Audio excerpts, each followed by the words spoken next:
بینرانی بە ڕێزەم کاتەوە هەموو کاتێکی ژیانتان شادی و کامەرانی بێت لە هەر شوێنێک بینەری ئێمە سڵاوی گەرمی کاربندانی ناتیتان لێبێت لەگەڵ دروستبوونی گەمارۆدانی کانتۆنی کۆبانێ لە ڕۆژئاوای کوردستان وردە وردە هەڵوێستی لایەنە سیاسیەکان لە هەرێمی کوردستاندا بەدەرکەوت بەشێک لەو لایەنانە بەڕوونی پشگیریان لە شەڕڤانانی پێدە و لە پارتیەکێتی دیموکراتی لە ڕۆژاوای کوردستاندا دەکرد بەشێکیشیان یان هەڵوێستێکی ڕوونیان نەبوو یان لە ژێرلێەوە هەندێک جار پشگیریەکی شەرمنانەیان بۆ ئەو کانتۆنە و بۆ شەڕی شەڕڤانانی یەپەگا لە ڕۆژاوای کوردستاندا ڕادەگەاند. ئێمەش دەپرسین ئایا هەڵوێستی لایەنە سیاسیەکانی هەرێمی کوردستان لە بەرامبەر ڕۆژئاوای کوردستاندا وەکو یەکە یان ئایا هەڵوێستێکی هاوسەنگە، ئایا تا چەند ململانێ سیاسیەکانی ڕابردوو لەسەر ئەو قەیرانەی کە ئێستا کۆبانێت تێکەوتووە ڕەنگی داوەتەوە، ئایا هەرێمی کوردستان دەیتوانی هاوکاریەکی باشتری کانتۆنی کۆبانێ بکات تا بتوانێت گەمار و چەکدارانی داعش تێک بشکێنێت، هەرێمی کوردستان دەیتوانی تەنها کۆمەکی مرۆیی بۆ کۆبانێ بنێرێت یان دەیتوانی هێزی پێشمەرگە و تەنانەت چەکیش بۆ شەڕڤانانی پێیەدە بنێرێت. ئەمە و چەند تەوەرێکی تر لەم ڕووماڵەماندا دەکەینە تەوەری سەرەکی و بە سوپاسەوە کاک سعدی ئەحمەد پیرە ئەندامی مەکتەبی سیاسی یەکێتی نیشتمانی کوردستان وەڵامی پرسیارەکانمان دەداتەوە. کاک سعدی بەخێر بێیت بۆ ستۆدیۆی NRT. هەڵوێستی لایەنە سیاسیەکان لە باشووری کوردستان بەرامبەر بە ڕۆژئاوای کوردستان و بە تایبەتیش کۆبانێ وەکو یەکە هاوسەنگە. ڕاستیدا مەسەلەی هەڵوێستی لایەنە سیاسیەکان یا بە تایبەتی وڵاتانی ناوچە بەرامبەر بە سووریا و مەسەلەی سووریا ڕەنگە جیاوازی هەبوو بێ لەوە پێش، بەڵام ئەوەی کە پەیوەندی بە کۆبانەوە هەیە کە ناتوانین جیایکەینەوە لە مەسەلەکانی تری کە پەیوەندیان هەیە بە ئەو ڕێکخراوە نەگریسە تێرۆریستەی جیهانی کە ڕێکخراوی داعشی پێدەڵێن یا ئایئێسی پێدەڵێن، جیاوازە کۆبانی لە خۆڕاگری تێکۆشەرەکانی کۆبانی لە پێشمەرگە دلێرەکانی PYD و پێدا و لە گیانبازیەکانی کاواندەیەکان و ئەو زەخت و زۆر و زەنگی کە لە سەریانە ئەو هەڵوێستە شەرمەزاری کە تورک بەرامبەریان ڕاوەستاوە،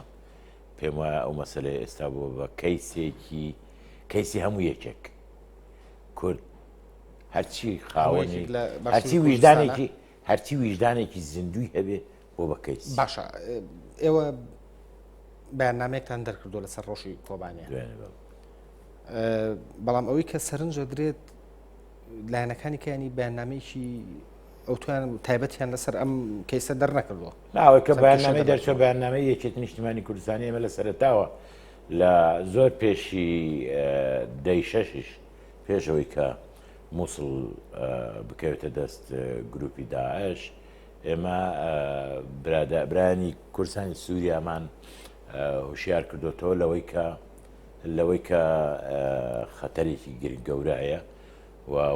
خەتەرێکی بچووک نییە، بۆیە پێویستە هەموو لایەنەکانی کوردستانی سووریا هەوڵدەن لێک نزیک بنەوە لە جەبهەیەکی یەکگرتوودا تەنها دەتوانن بەرگەی ئەم شەڕە بکردن و لە هەمان کاتیشدا ئێمە هەمیشە ئەومان ڕوون کردوتەوە کە ئێمە پێمان خراپە ئەگەر تورکیا بە چاوی خلافاتی خۆی لەگەڵ PKK سەیری کوردستان ڕۆژاوا بکە. کوردستان ڕۆژاوا ئەحزاب و گروپی جیاجیای تێدایەوە، ئەحزاب و گروپی جیاجیا هەندێکی دۆستی یەکێتی، هەندێکی دۆستی پارتی، هەندێکی دۆستی PKKیە، هەندێکی ڕەنگە دۆستی حیزبی دیموکراتی کوردستانی ئێران بێ، بەڵام هەمووی دەمینێتەوە نوێنەرانی خەڵکی کوردستانی ڕۆژاوا خەبات دەکەن لە پێناوی وەدیهێنانی مافەکانی گەلی کوردستانمان لە ڕۆژاوا و لە دژی ڕژێمی بەشار ئەسەد. بۆیە هەر تەفسیرێکی تروار خانەبەندیەشتری بۆ بکرێ، خانەبەندی خەتەر ناکن بۆ ویژدانی تێدا نیە. پێم وایە قسەیەک کرد لە سەرەتادا لە پێشکەشکردنی بەرنامەکە خۆت، ئەکید مەسەلەی ڕابردوو و ناکۆچەکانی کابوونە لەوە پێش و بە چاوی نزیکی و لێک دووری ڕەنگە کاریگەری هەیە، بەڵام وردە وردە پێم وایە هەمووی بەرەو ئەوە دەچن کە یەک هەڵوێست دروست ببێ ئەو هەڵوێستی یەکێتی هەڵوێستی نەتەوەی دروست بێ بەرامبەر بە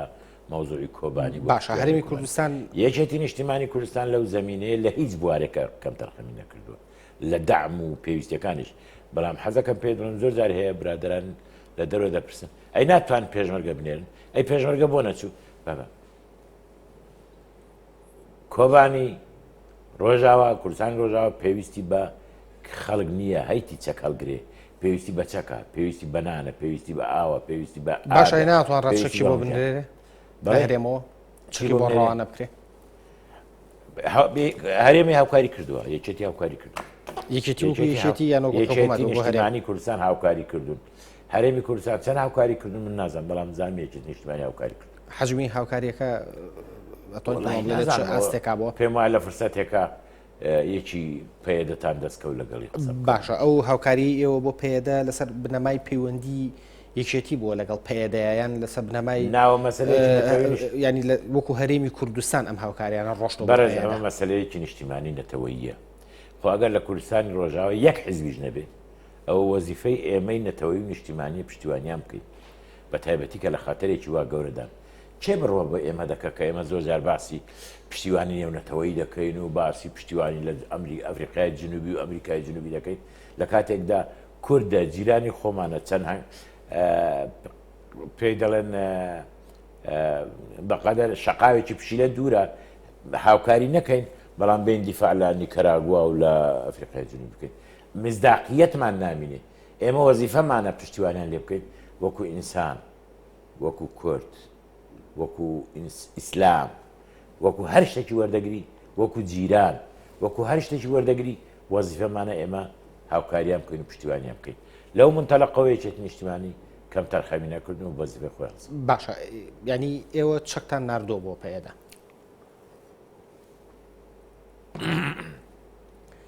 من دەڵێم هەر کۆمەکیی پێویستیان بەقە دەتوانای خۆمان کردومانە ناوێنات چەکیش باشە جگە لە یەکێتی چ لایەنێکی تر لە هەرێمی کوردستانە هاوکاری کردو من نازانم چ لایەنێککە کردوێتیان نەیکردووە حکوومەتی هەرێم چەندی کردووە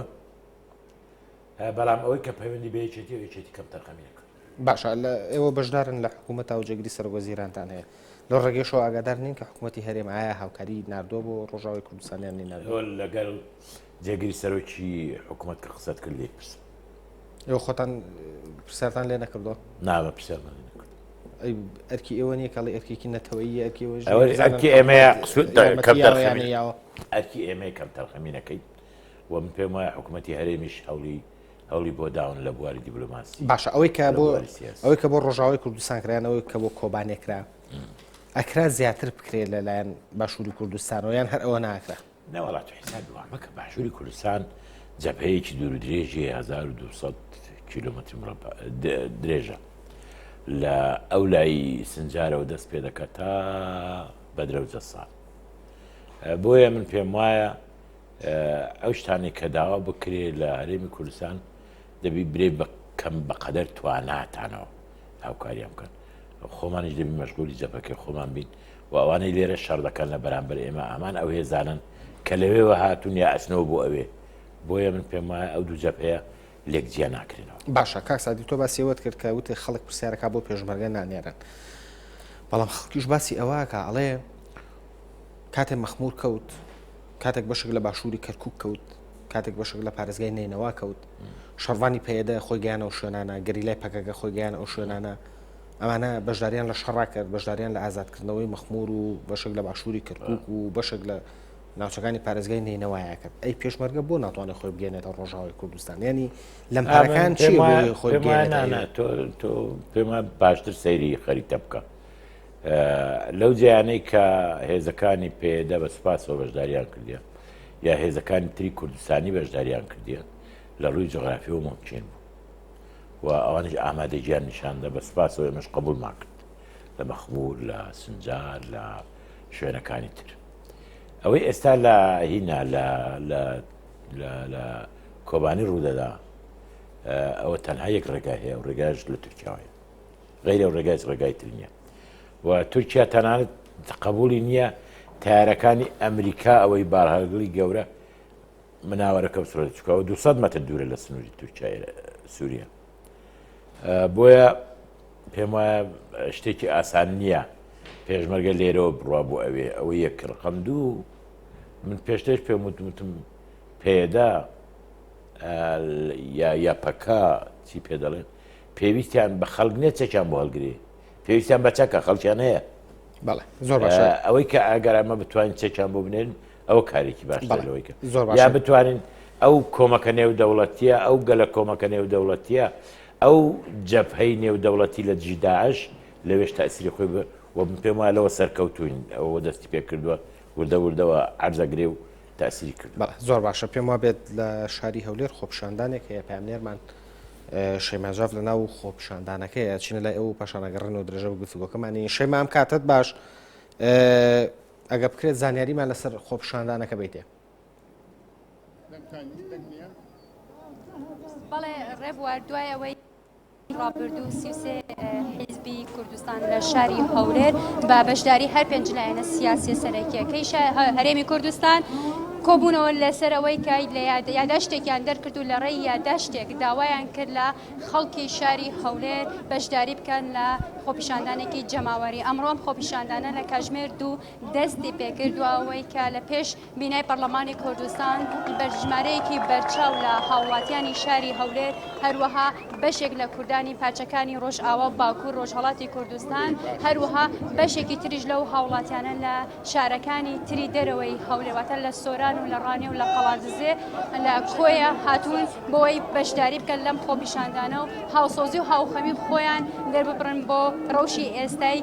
کۆبانێ بۆی بزانین بۆ چوونیم هاوڵاتیانەی کە بەشداریان کەمێ ئاماژش بەوە بدەم کە بەشێک لە پەرلەمانتاران لە سەرجەم فراکسیۆنەکانی پەرلەمانی کوردستان لێرە ئامادەن هەروەها بەشێکیش لە ئەندامانی ئەنجومەنی نوێنەرانی عێراق هی خولی پێشووتر وەروەها ئەم خولەی ئێستا بەشداریان کردو ئەوەی کە ئێمە بە چاوی خۆمان بینیمان هەروەها بەشێک لە پارتە سیاسەت کە سایتە سیاسەکانیش لێرە لەنێو خەڵکو و ئاپۆرای خەڵکەکە ئەبێنرێت لە ئێستا مححمەدکیانی ئەندامی خولی پێشوی ئەنجومەنی نوێنەرەمان لەگەڵدایە بۆیە بزانین ئەمنێتی یاخود گرنگی ئەم خۆپیشاندانەی لە ئێستاە بەتابێت لە پایتەختی هەرێمی کوردستان کە هەرسێ سەرۆکایەتیەکەی هەرێمی تێدایە چ گرنگیەکی هەیە کاک محەممەد پێمان بڵێ کە ئێستا تۆکو تاکێک بەشداریت کردووە لەم خۆپیشاندانە گرنگی و قوتسێتی ئەم خۆپیشاندانە چییە بۆ کۆبانی گرنگی ئەو خۆپیشاندانە لەوەیە کە بەرخۆدانی ڕۆژاوا بۆتەوە سومبلی زیندووکردنەوەی ڕوحی نەتەوایەتی گەلی کورد و هەروەها ئەو گردبوونەوانەیە دەبێتە هۆی ئەوەیە کە فشارێک بخرێتە سەر ئومەم متحیدە و دەوڵەتانی دەرەوە بۆ ئەوەی تەدەخل بکەن بە شێوەیە کە کۆبانی نەکەوێتە دەستی داعشەوە بەرخۆدانی ڕۆژاوە مەرزی لە بین پارچەکانی کردەوە هیوادارم ئەوە ببێتە شۆڕشێک لە کوردستانی عێراقیشا کە ئێمە بتوانین بە شێوەیەکی دیکە ئەو سمبولانە بکەینەوە قالبێک بۆ زیندووکردنەوەی ڕوحی نەتەوایەتی کە لێرەدا لە کوردستانی باشوورە مردووە نەتیجەی ئەو سیاسەتە غەڵەتانەی حکوومەتی هەرێمی کوردستان و هەموو حیزبەکانیش کە پەیڕەویان کردیە بە تایبەتی پەرلەمانی کوردستان کە بێدەنگ بۆ تاکو ئێستا لە خەم و خەجارەکانی لە خەتەرەکانی کە بەسە گەلی کووردا دێت هیوادارم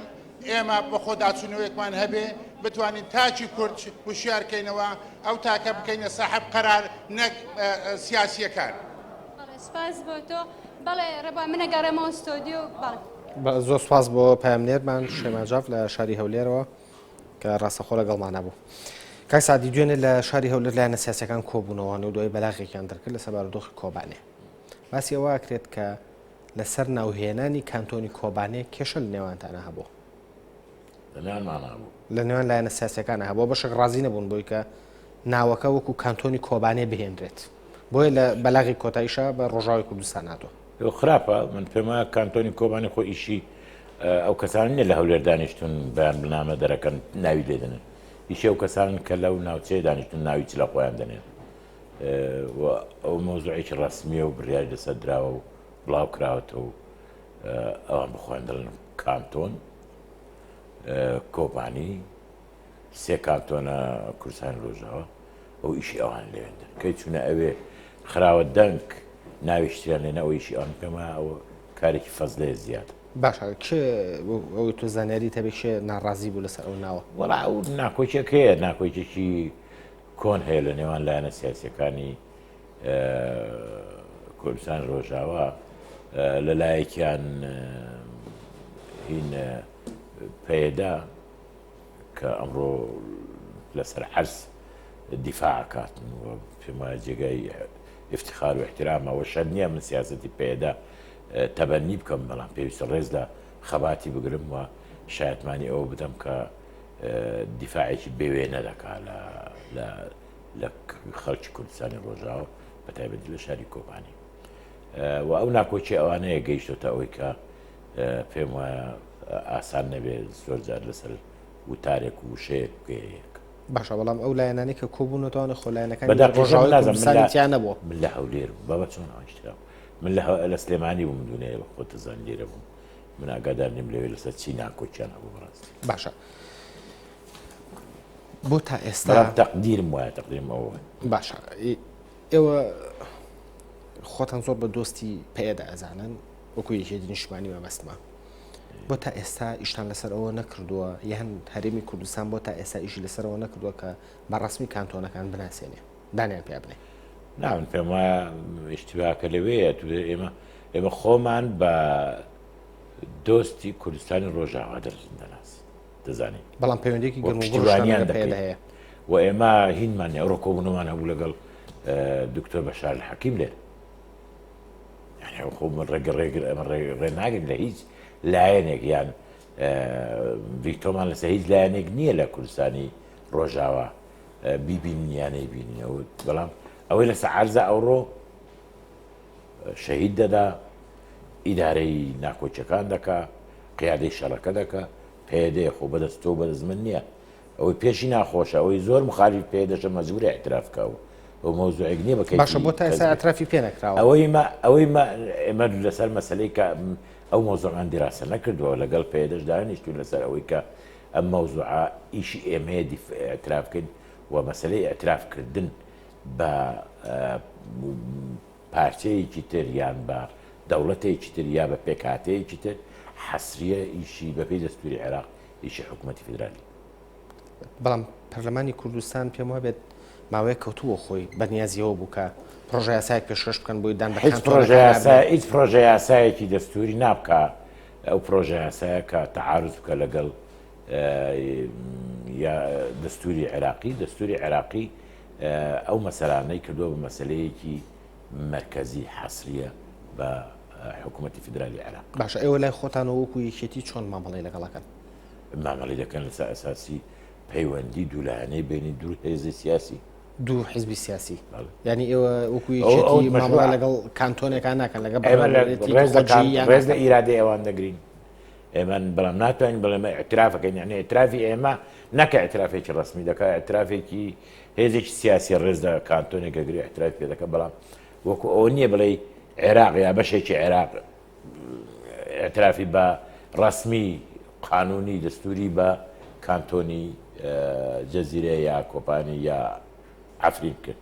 لەو ناکرێت ئەنی پەرلەمانی هەرێمی کوردستان پەرلەمانی هەرێمی کوردستانیش ناتوانێت دان بەوا بنێ ناتوان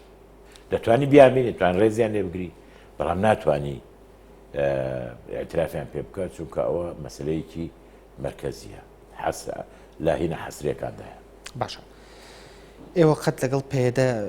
باسی و بابەتەتان کردووە کە زۆر زار لێرەوە ڕخنی ئەویان لێ ئیژیرێت کە نێوانیان لەگەڵ لایەنە سیاسەکانی تری ڕۆژاوی کوردستان ئێمە لەگەڵ هەیئەتێکی پارتی و یەکێتی لەگەڵ بەڕێز سەرۆکی هەرێم لەگەڵیان دانیشتین چەندین جار و ڕێککەوتنامەیەکمان ئیمزا کرد بە ناوی ڕێککەوتنامەی هەولێر کە پێ ئەو ڕێککەوتنامەیە دەبایە بگەڕێنەوە هەیئەتێکی هاوبەش دروستکەن لە دەکەس پێنجی پێدە پێنجی لایەنەکانی تر ئەو هەیئەتە کە دەکات لیژنەی باڵا لیژنەی باڵای هەریکاری لایەنە کوردستانیەکان لە نێوان پێدە و لە نێوان ئەنجومەنی نیشتیمانی کوردستان ئیدارە دروستکان هەیئەتێک بۆ سەربازی هەیئەتێک بۆ اقتصاد هەیئەتێک بۆ کاری کۆمەڵایەتی بۆ دادوەری بۆ زۆشت کە دەگەڕان و لێرە ڕێک کەوتن کە دەگەڕان و کوردستان ڕۆژاوە لێ علااقاتیان تێکە چۆ ناتوانانی جێبەجێ بکەن ئەن نەتیجە ناتوانانی جێبەجێ بکەن ئەو ڕێککەوتن نامی هەولێر پێم وایە تا ئێستاش یەکێکە لە باشترین ئەو ڕێککەوتن نامانەی کە کراون و ئەم ڕۆژنەویست سبەی هەردەبی جێبەجێ بکەن باش ئەم بارودۆخەیەش کاریگەری لەسەردانێ بە جێبەجێکردنی با ڕەنگە لە داهاتوویەکی نزیک هەموو لایەکمان هەوڵ بدەین هەم خۆمان لە نێوان خۆمان لە هەرێمی کوردستانی عێراق لەسەر ئەو بابەتە قسە بکەین لایەنە سیاسیەکان و هەمیش هەوڵ بدەین لەگەڵ بەهاری کاری لایەنە سیاسیەکانی پارچەکانی تری کوردستان هەوڵ بدەین کە نێوانی ئەوانە ڕێکخینەوە. باشە ئەم جەنگەی کۆبانێ پێدوانی هەڵوێستی پێدە بەهێستراکە ئەکییت بەدڵنیاییەوە ئەو جەنگەی کۆبانی تازە دکتۆر محەممەد کیانی قسەیەکی کرد دەڵێ بوو بە سیمبۆلی نەتەوەی بۆ زیندووکردنەوەی گیانی نەتەوەی لە هەموو پارچەکانی کوردستان و بووە بە کەیسێک کەیسی هەمومان ێستا ئی تۆی منە هی ئەوەشە کە قبولیش نیە ئەوەیە کە مانی ئەکانتۆنیش بنووسنی هی هەموویتی ئێستا بۆ بە کەیسی هەمووی بۆیە من پێم وایە ئەمە سەروەریەکەی بەشی زۆری بۆ نەتەوەکەمان بە تایبەتی بوو پەیەدا کە توانی لە مەلەماوەی ساڵ و نیوەکە خەڵکێکی وا دروستکە لە شۆڕژێر و تێکۆشەر و شەروان کە بتوان ماوەی 24 ڕۆژ بۆ ئیمکانیاتەکەمە بەرگری ئەم هێزە زەبەلاحە و تۆگە ڕاستی دەوێت تورکیاش کە لە کەناری سنوورەوە وەستاوە بەو هەموو دەبابە و ئیمکانیاتانە لە ڕێگای تەسریحاتی مەسئولە باڵاکانی پشتیوانی لە داعاشە تەسریحەکانیشی وایە ئەوە لەوەتی ئەگە بە قسەی تورکیا بایەوە 5 ڕۆژە کۆبانی کەوت کۆبانی تەسلیم و کۆبانی وەرگیرە کۆبانی ئەبێ بکەوێ چاوە ئەوڕۆ ئەمریکاوتی کۆبانی ناکە باسی تورکیا و کرد لەسەر ئاستی شەقامە قسەیەکی زۆر لەسەر هەڵوێستی تورکیا هەیە خەڵک زۆر لە هەڵوێستی تورکیا ناڕازیە بەڵام ئەوەی کە مای سەرنجام ناڕزایەتیە نەگەیشتۆتە ئاستی لایەنە سیاسەکە کەس بە ڕسمی نیگەرانی خۆی لە هەڵوێستی تورکیا دەرنەبڕێەوە بووە خەریکە ویژدان توش نارم وەکو تورکیای لێ بەڵام ویژدانی توش خراپە دروست بەعکس لە سەرەتای دەستپێکردنی هێرشی داعاش بۆ سەر هەرێمی کوردستان ئێمە لە هەڵوێستی تورکیا تقریبا ئاگاداری بە تایبەتی کە تورکیا کە داعاش هێرشی کرد بۆ سەر سنجار و بۆ سەر زمار و بەرەو هەولێر هات 20 کیلۆمەتر ماوە بەرەو هەولێر بەرەو دهۆک بەرەو ناوچەکانی تر خۆ تورکیا پێویست ناکە هێز بنێریان هێزی وا لە بامەڕنی ئەو هەموو 8 ساڵە 10 ساڵە 15 ساڵە هێزی وا لەوێ هەیە دەبابەی هەیە هێزی هەیە ئەم هێزە بۆ لەوێ ئەگەر پارێزگاری ناکە تورکیا لە بامەڕنی هێزی هەیە لە باشە بەڵام بەڕسمی ئەگەر ئەو هێزەی تورکیا لێرەیە ڕۆژێکی ئاوا فریام نەکەوێ معناوێ ئەوە دروستە کە من وتم تورکیا دۆستی سەرسفرەیە لە کاتی نان خواردن و کاتی خواردنیش خۆشەبی ئامادەیە دۆستپایەتیمان بکە لەو کاتی کە شتێک نییە شەڕە خۆی دوور دەگرێتەوە من پێم وایە تورکیا نەیتوانی کەس قەنەعات پێ بکە دۆستە هەر نزیکانیش نەتوانێت قەنەعات پێ بکە کە تورکیا هەڵوێستێکی درستی لە بەرامبەردا باشە ئەو قسانەی تو هیچ بەیاننامەیەکی ڕسمی مەکتەبی سیاسی حیزب گەورەکانە نەمان بینیوە هەڵوێستێکی هەیە عەکسی ئیرادەی نێودەوڵەتی ئەوڕۆ هەموو ئیرادەی نێودەوڵەتی داعشی پێ خەتەر ناکە شەڕی داعشی پێ زۆر زەروریە چونکە داعش لە دنیا بەس دوژمنی هەیە دۆستی نییە داعش دوو ئەلتەرنەتیڤی لە بەردەم ئینسان داناوە یا دەبی بەشێک لە نظامی ئەو سیستەمی ژیانی ئەو یا سەرتە بڕێن هیچیان بۆ ئێمە قابلی قبول نییە باشە کاک سعدی مەمە بەسم لە هەڵوێستی لایەنە سیاسەکان بوو لە هیچ بەیاننامەیەکی مەکتەبی سیاسی حیزبە گەورەکانە ئاماژە بەمە نەدراوە یان ئیدانی هەڵوێستی تورکیا نەکراوە یان ئیشارەتی پێ نەدراوە کە هەڵوێستی تورکیا هەڵوێستێکی سلبیە سلبی کەلیمەیەکی زۆر زەعیفە شەرمەزاریە هەڵوێستێکی زۆر شەرمەزاریە تورکیا ئەسڵ هەنگاوی زۆر گەورە چووە پێش لە هەرێمی کوردستانی عێراق خەڵک وردە وردە بەرامبەر بە تورکیا نەوعێک لە بە تایبەتی پاش ئەوەی کە پرۆسەی ئاشتی لە تورکیا دەستی پێکرد لەگەڵ کورد تورکیا وردە وردە لە هەرێمی کوردستان جێگایك بووە ناو دڵی خەڵک لە بازار ئیستیقبالی مەرکوزەکانی تورکیا دەکرا تەفزیلی تەعاملی تیجاری لەگەڵ تورکیا دەکرا ئەم شتانە هەمووی بەڵام ئەوە هەموو پێم وایە سڕیەوە یەک هەڵوێستی نادرست ئێستا ئەوڕۆ تورکیا بۆ چاوە سەیر ناکە خەڵک تورکیا برا هیچ سەیرەکە کە تورکیا لە بینی داعش و کورد داعش هێڵبژارد باشە کە تۆ ئەڵی خەڵک لە بینی داعش و کورد داعش هێڵبژارد تورکیا باشە کە تۆڵی خەڵک بۆ چاوە سێری ناکە مەبەستە لە خەڵکی سەرشەقامە یان مەبەستە لە لایەنە سیاسەکان و قیادی سیاسی کە لایەنە سیاسیەکان ئەگەر ئەوڕۆ لەبەر اعتیباراتی دیبلۆماسی و سیاسی تەلەفوز نەکەن بەڵام هەستی پێ دەکەن و ڕنگدانەوەی ئەم هەڵوێستا لە شەقام دەیبینی خۆی شەقام چێن ئەوانی شەقام لە هەموو هەشت کەسێک چواری حیزبیە باشە ینی تۆ باز لە کەم اعتیباراتی سیاسی و دیبلۆماسی ئەەکەی لە کاتێکا و هیچ اعتیباراتێکی سیاسی و دیبلۆماسی لەگە تۆ لێک نایە ئێمە جیران نەرجیرانیش دەمینێن چۆن خۆ دنیا شەو ڕۆژێک نییە باشە بەڵام بەڵام ئەو کاتی خۆی چۆن ئەو هەڵوێستە دەردەبردرێ کاتی خۆی کاتی خۆی کاتی کات دەڕەبردراتیت باشە ینی هەرێم ئەتوانێت لە بەرامبەر تورکیا چی بکە هەرێمی کوردستان مرتاح نییە لەو هەڵوێستە باشە بەس مرتاحنیە بەسە بۆ هەڵوێستێکی ینی ئەوەی لە پارێزگای نینەوە ڕوویە ئەوەی لە مەخموڕ ڕوویە ئەمە بەسە بۆی بڵێن مرتاحنی ینی هەرێم ئایا باشتر نییە بە پەیوەندی لەوە زیاتر من پێ دەڵێم ئێستاکە سەدی مووسڵ گیرە داعش بەرە و دۆک ئەڕوە هەمووی 50-60 کیلۆمەترێک لەو لای لە منطقەی بامەڕێ دنیایەک دەبا بۆ هێزی تورکی جێگیرە مێشی میێوان نەبوو باش ئەو هەم ساڵە لێرەی ئیسیفادە لە زەمینی سەرزەمینی ئێمە دەکەی بە ناوی چی ئێستاکە 200 مەتر دوور نییە لە سنوور لە بەرامبەری خۆی و کەناڵە تەلەڤیزیۆنەکان سیرەکەن کە ئینسانی کورد چۆن قەتل و عامەکرێت لە کۆبانی تەنها بۆی ڕسمێکیان بگرێ وەکو جەریدەی وەکو مجەلەی دێر شپیگل شتێکی زۆر جوانی بڵاو کردوتۆ لەسەرەوە دەڵێ ئەمە دەلیلی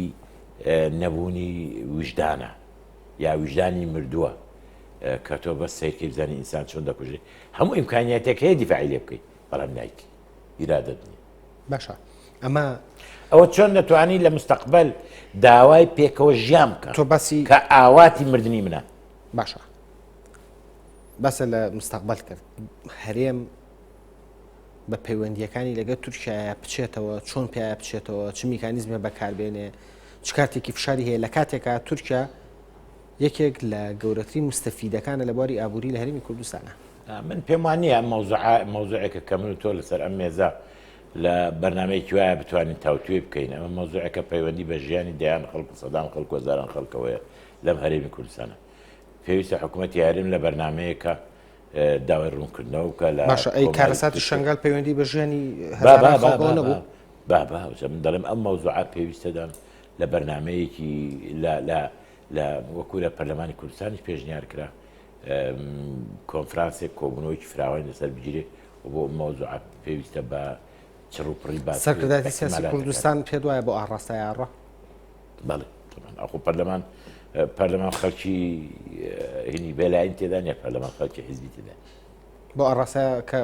بە پەیوەندیەکان لەگە تووشیا بچنەوە نا بەو ئاراستەی کە ئەم مەوزوع لێ بکۆزرێتەوە لە هەمان کاتیشدا لە تورکیا داوای ڕوونکردنەوە بکرێت کە ئەم هەڵوێستە سەبەبی چییە باشە پەیوەندیەکانی ژێتی و پارتی لە ماوەی ڕابردووە جۆرێک لە هەڵبەز و دابەزی بە خۆیەوە بینی ئێستا پەیوەندیانە چۆن مەڵسە بکەین هیچ پەیوەندی بینی دوو حیزبی سیاسی کە بوو بەرنامەی سیاسی و جیهانبینی جیان هەیە و ئەکید تەنها لە هەرێمی کوردستان نا لە هەموو جەیەکی دنیا ئەحزابی سیاسیە هاوپەیمانیشن بەڵام ناکۆچیان هەیە و علاقاتەکان لەسەر ئەساسی سراع و وحدە و سراع دەڕواتە بێت ئێستا ئێوە لەگە پارتیا هاوپەیمان ماون بەڵام بەشێکی زۆری سەرکردەکان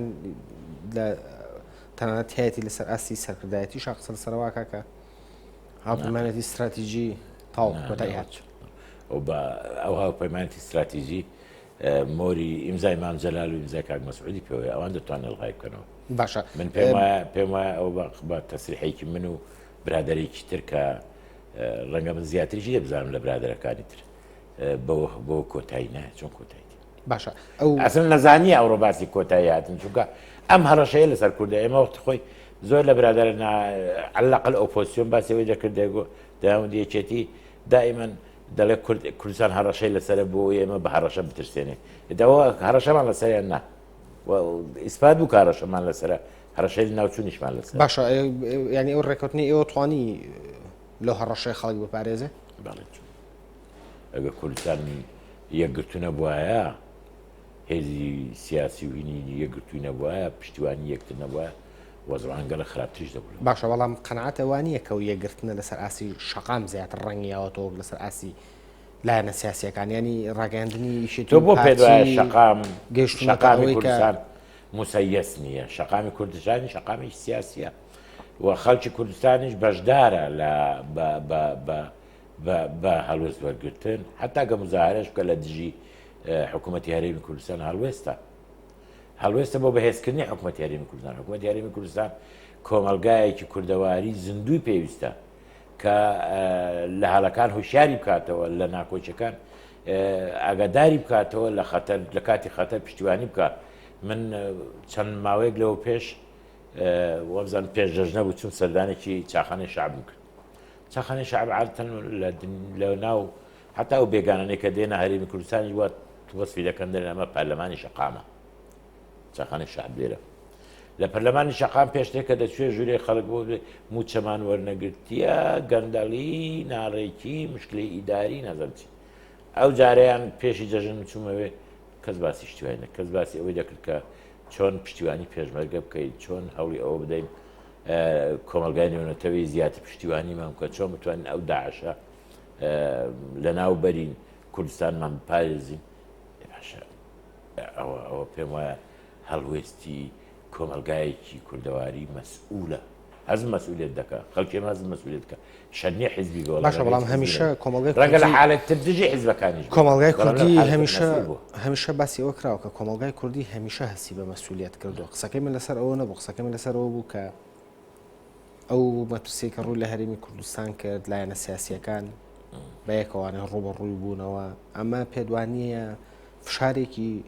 فشارێکی یان ناڵێن فشار ئەڵێن خواستێکی شەقام بوو کەوای کرد ئەمانە بەیەکەوە ئەگەر نا هێزی پێشمەرگە ئێستاش هێزێکی جیایە شەڕ لەسەرەوە یەکشە مەخموری گرتۆتەوە ئەوەڵێ شنگال چۆڵکرا ئەمەڵێ جەلەولا وای لێ هات ینی ئەمە بەردەوامە ئێستا قسەی نەزانم نەفام و ئەوەیە بۆ مەخمور یەکێتی لێ مەسئول نەبووە کە چۆڵکرا وەکەی گیراوە یەکێتی لێوێ بوو خۆ دیار بوو جلەولا ئێستا کەش کەسی لێت چۆل نەبوو یعنی جلەولات کەس تێدانێ ئەسن ماڵی کوردی تێدانێ جلەولا تێدەگەی بەڵام لەگەڵ ئەوە جلەولا ئیدارە درا محاسەرە کراوار ئەو تەنەفەسی دێونایە چۆن توانێت مقارنە بکرێت لەگەڵ ئاوارە بوونی 350 هزار کەس لەگەڵ ڕفاندنی 200 کچ و بە زۆر بە شودانیان و بە زۆر فرۆشتنیە ئەم شتانە شتی خەڵکی نەفامن کارەساتێکە کارەساتی هەمومانە جا ئەوە لە سنجارە لە هەر شوێنێکی ترە من لە هەڵەبجەم لە تەوێڵم یا لە خانەقینم یان لە دهۆکم یان لە سنجارم مەسئولیەتی منە لەگەڵ براکانم لەوێ هاوکاری بکەم بۆ ڕاستکردنەوەی ئەو بارە بۆ کۆتایهێنان بەم حالەتە ناشاز باشە بەڵام ئەمە و بەکارهێنانی یعنی ئێستا من دەبی لێرە کەیفم ساز بێ لەبەرەوەی لە سنجار شتێکی وا ڕووداوە مەسئولیەتی ئیداری لە سنجار بەدەست پارتیەوە پارتی وای هات بکو کانگم لەدارە دۆزیوتەوە ئەمە هەست پێکردنێکی نامەسئولانەیە خەڵکی سنجار ئەزیەت بێنێ بۆ ئەوەی من ئیشباع بەوەی کە پارتی نەکبەتێکی توش بووە ئەوە کارێکی خراپە و مەسئولیەتی منیشە بۆیە من پێم وایە لەسەر ئەو ئەساسە ئێمە نابی تەعامل لەگەڵێکتری بکەین و ملەتی ئێمە مستحقی ئەوە نییە ملەتی ئێمە علاقی بەوە نییە ئەو ڕۆ ئیدارە بەدەستچێ و سبەی بەدەستچێ و دزبە بەدەستچێ علاقی بەوەیە کە ئەمە لە ڕێگای بە شێوەیەکی منەظەم باش ئیدارە بکرێ و ڕزگار بکرێت لەو نەهامەتیانی تیدایەتی نەک چاوەڕێکە بزانی تەسریحاتە نادروست و نابەجێ و زد و نەقیزەکان بەرەوچیان باش ئەندامیش مەکتەبی سیاسی پارتی باسی واکەڵی کێشەی پارتی لەگەڵ یەکێتیە فرەجەمسەریە لە ناو یەکێتی و یەکێتی لە دوای هەڵبژاردنەکانی 34ەوە تووشی جۆرەك لە خۆبایی بوون بووە ئەو گرژیانە بەشێکی هۆکارەکەی ئەوەیە ناوڵا من پێم وانە من دزان باسیەکەی عادەتەن ئەوە لە قسەکانی ئوسولەن موافقترە وەکولەوەی ئەو جارە زۆر موافق نەبوو لە قسەکانی ئێمە خلافاتان لەگەڵ پارتی خلافاتی بینی دوو هێزی جیاوازە دوو جیهانبینی جیاوازە ڕێککەوتنیشمان لەگەڵ پارتی و پێک هاوپەیمانێتیمان لەسەر بەژەوەندی باڵای ملەت و نیشتیمانەکەمانە ئەوە هەردەمینێ و خلافاتە تا قیامەتیش ئەو هاوپەیمانێتش هەردەمینێ ئەوە دووشتن کۆکن و ناکۆکن لەگەڵ یەکتر ئەگەر ئەو پێی وایە ئەوان نازان ئەوان زۆریان پێ ناخۆشە ئەو برادرە زۆری پێ ناخۆشە یەکێتی وەزعی وا بێ لەوە ناچێت ئەگەر نەبووە بە ئەینەوە بانی پێ خۆشە لەوە ناچێت زۆر پێخۆش وەکو ئەو یەکێتیەیە کە باسەکە ئەی شنگار چێوای لێکرد یعنی تێدەگەی ئەم نەوعە هینا نەوعە بە حەماسەوە باسکردنەی پێم وایە لە منتەلەقی پێخۆشیەوە دێت نەک لە منتەلەقی مەسئولیەتەوە مەسئولانە بیر ناکرێتەوە یەکێتی نیشتیمانی مەغروری چی بووە یەکێت نیشتیمانی تەنها توانیوێتی لەو ناوچانەکان بەرگری بکە جیانبازی بکە بە بەشێکی زۆر لە فەرماندەکانمان لە جەبهەی شەڕ شەهید بوون چەندی بە بژمێر مستا لە ماوەی ئەو مانگونی و دوو مانگەی کردداتی ئێمانەوەیە بەرگری دەکەین لە ناوچەکانی و لە هەمان کاتیشدا ئێمە هەڵبژاردنمان کردووە ئێمە هەڵبژاردنمان کردووە لە هەرێمی کوردستان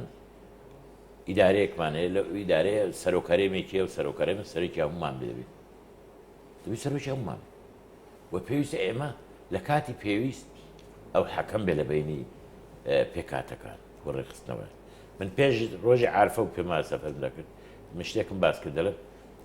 ناکۆچیەکان خەریکە بێزەوقە بێ تەرکراوە بۆ فەیسبوک و نازانم چی تەنزیمی علاقات بکە هەر بەرەو خراپی دەبە پێویستە لێرە نقطەیەکدا بندرێت سەری دێر و هەوڵی ئەوە بدرێ ئاوا